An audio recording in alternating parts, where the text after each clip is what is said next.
Chapter 16. Some cautions and concluding observations. Many people will scoff at the idea that there is an exact science of getting rich.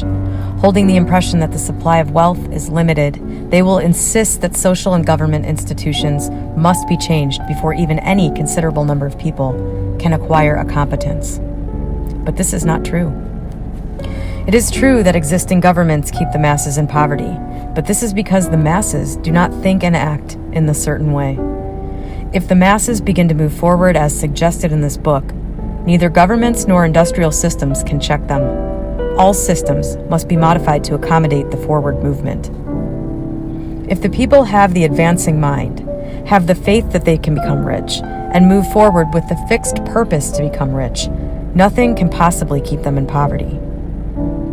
Individuals may enter upon the certain way at any time and under any government and make themselves rich.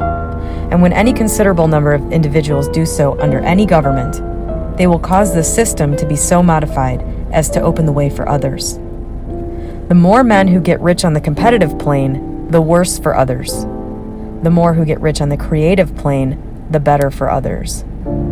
The economic salvation of the masses can only be accomplished by getting a large number of people to practice the scientific method set down in this book and become rich. These will show others the way and inspire them with a desire for real life, with the faith that it can be attained, and with the purpose to attain it. For the present, however, it is enough to know that neither the government under which you live, nor the capitalistic or competitive system of industry can keep you from getting rich. When you enter upon the creative plane of thought, you will rise above all these things and become the citizen of another kingdom. But remember that your thought must be held upon the creative plane.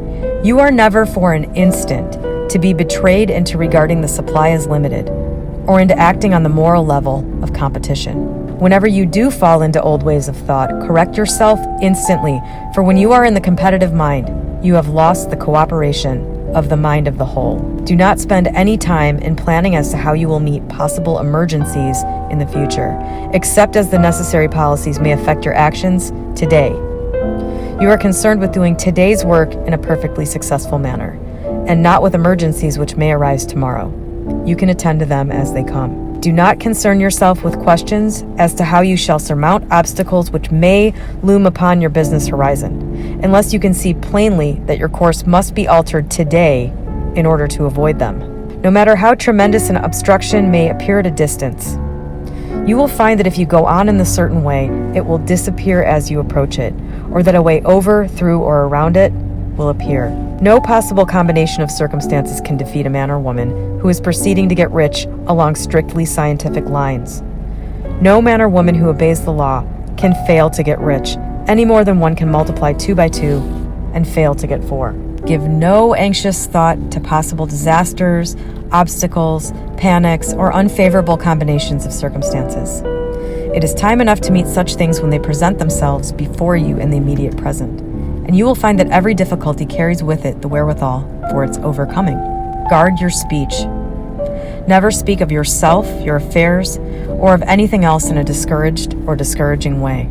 Never admit the possibility of failure, or speak in a way that infers failure as a possibility. Never speak of the times as being hard, or of business conditions as being doubtful. Times may be hard, and business doubtful for those who are on the competitive plane, but they can never be so for you. You can create what you want, and you are above fear. When others are having hard times and poor business, you will find your greatest opportunities.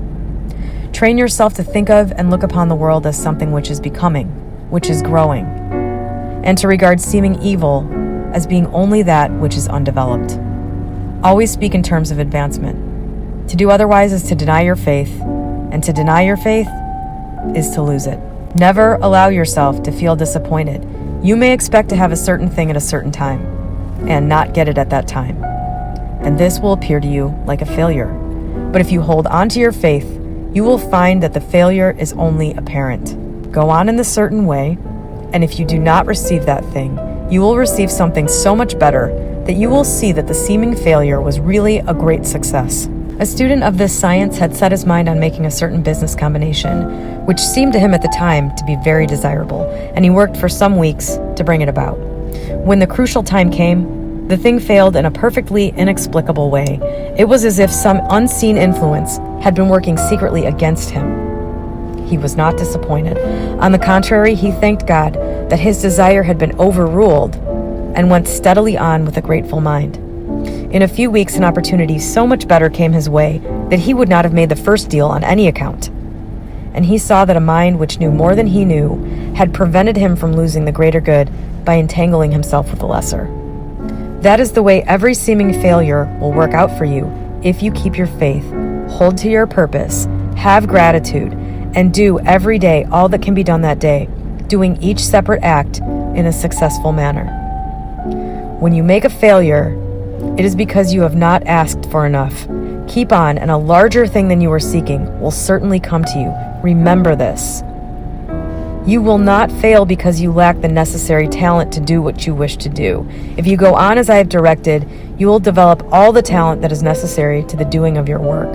It is not within the scope of this book to deal with the science of cultivating talent, but it is as certain and simple as the process of getting rich. However, do not hesitate or waver for fear that when you come to any certain place, you will fail for lack of ability.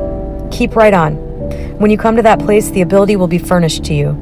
The same source of ability which enabled the untaught Lincoln to do the greatest work in government ever accomplished by a single man is open to you. You may draw upon all the mind there is for wisdom to use in the meeting of responsibilities which are laid upon you. Go on in full faith. Study this book. Make it your constant companion until you have mastered all the ideas contained in it. While you are getting firmly established in this faith, you will do well to give up most recreations and pleasures, and to stay away from places where ideas conflicting with these are advanced in lectures or sermons. Do not read pessimistic or conflicting literature, or get into arguments upon the matter. Do very little reading, outside of the writers mentioned in the preface. Spend most of your leisure time in contemplating your vision, and in cultivating gratitude, and in reading this book. It contains all you need to know of the science of getting rich, and you will find all the essentials summed up in the following chapter. So that's chapter 16. And the comment I made on the last video for chapter 15 was basically then stated here, which is that don't put your focus on things that are wrong in society that you feel are keeping people down. What needs to happen is that people need to adopt this mentality, and when enough people do that, change happens. So trying to exert force on any, to help out any class of people that is going to continue to think not in the certain way, that is going to continue to operate on the creative plane, that's going to be futile until enough people in that class wake up. That's happening en masse in the world right now, I believe. This is an exciting time, because this book was written 113 years ago, and what's happened since then, to me, is evidence that this is taking in the minds of man. The internet has advanced this hugely.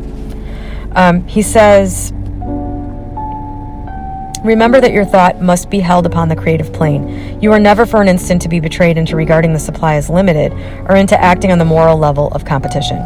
That's a tall order. Obviously, nobody's going to be perfect with this. He says, whenever you do fall into old ways of thought, correct yourself instantly, for when you are in the competitive mind, you have lost the cooperation of the mind of the whole. So, the way that you know when you're in competitive mind is that it feels bad. This is a pretty simple thing.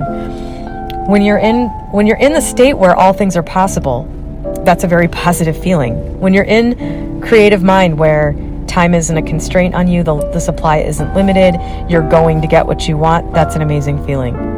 When you start to drop down from that, it's because you're in competitive mind. That's how you know. So, you can do what he says. Basically, return to your vision, return to your intention, return to your faith. And on my channel, a lot of what I address is what happens when you constantly can't do that, when you're just really falling short in certain areas of being able to not think scarcity. But in general, you're going to know the difference by how you feel. And if you're always feeling bad about something, you're in that state of mind where it's limited supply. You're not going to get it. So how you address that, there are a lot of ways. simply turning your attention back to simply reminding yourself, these terms work really well for me. Just saying to myself, I'm on the plane of competition. I got to go up to the plane of creation where all things are possible. That's enough to pop me out of it a lot of the time. And being disciplined about that is another story, So I wanted to say also, he says, no matter how tremendous an obstruction may appear at a distance, you will find that if you go on in a certain way, it will disappear as you approach it, or that a way over, through, or around it will appear. This is true. This is true. I've lived through this exact thing more times than I can count now. Something seems impossible. You've been told no about something. You can't see a way. A way does not appear to exist at all.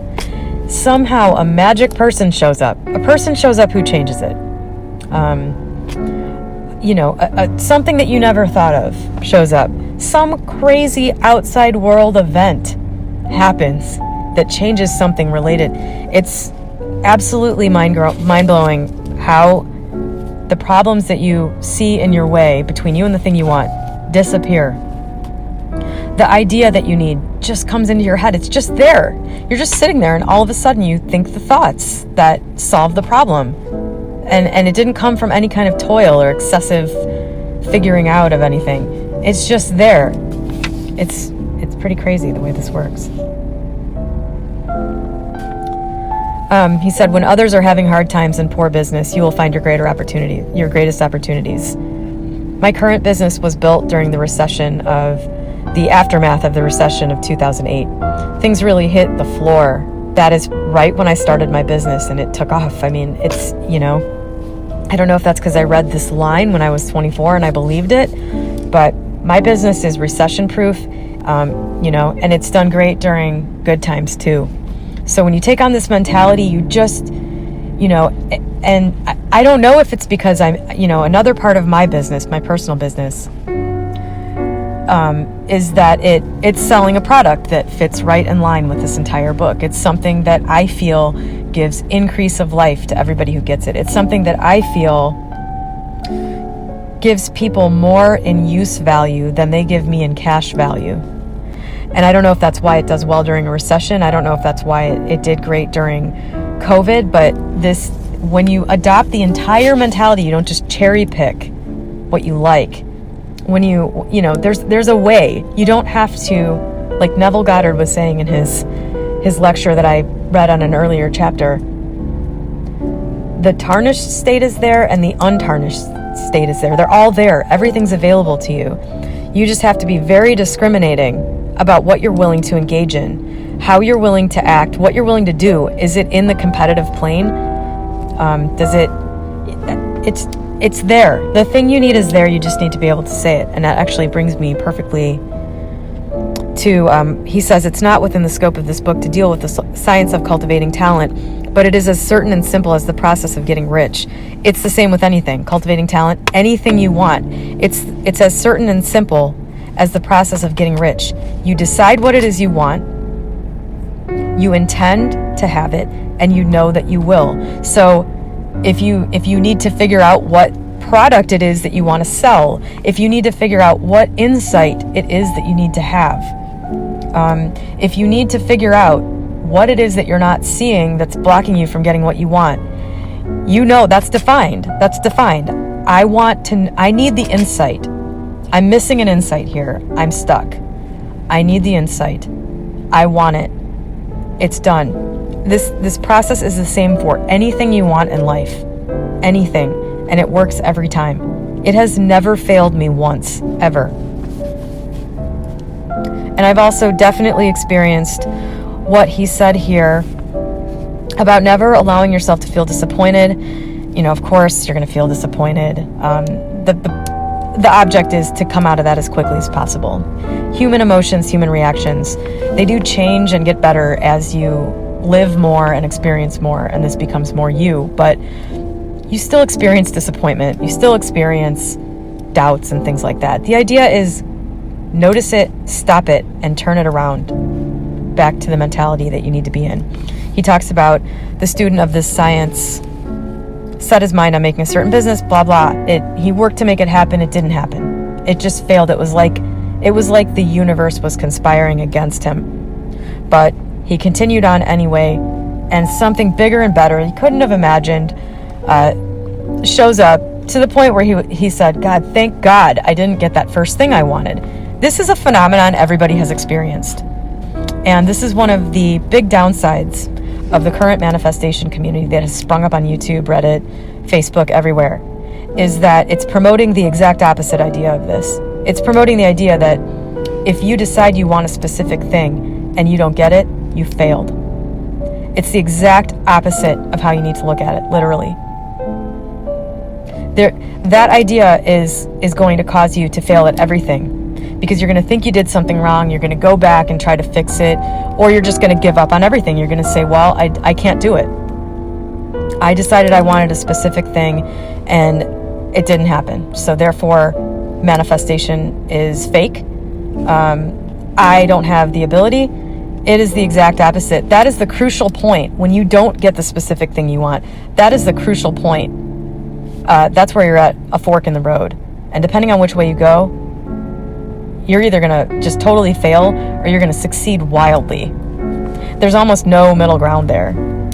If you do what this person, what this person did in this story, you will see that this happens. Something that you would much rather have shows up.